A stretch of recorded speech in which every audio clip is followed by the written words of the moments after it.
દરેક નીતિની સામે કાયદાની રીતે ઊભો રહેતો SSK ન્યૂઝ ચેનલ।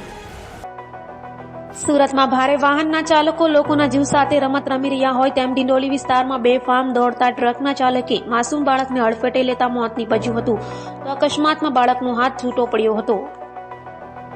હાલ અકસ્માત કેસને લઈ કેન્દ્ર સરકાર દ્વારા નવા નિયમો બનાવ્યા હતા, જેને લઈ વિરોધ કરાયો હતો તો ફરી આવા જ એક બેફામ ટ્રક ચાલકે માસૂમ બાળકને મોતને ઘાટ ઉતારી હોવાનું સામે આવ્યું છે।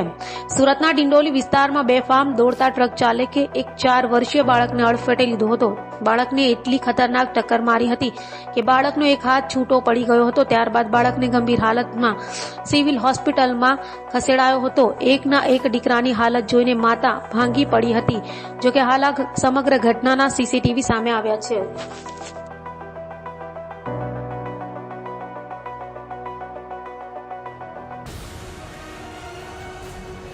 દરેક નીતિની સામે કાયદાની રીતે ઊભો રહેતો SSK ન્યૂઝ ચેનલ।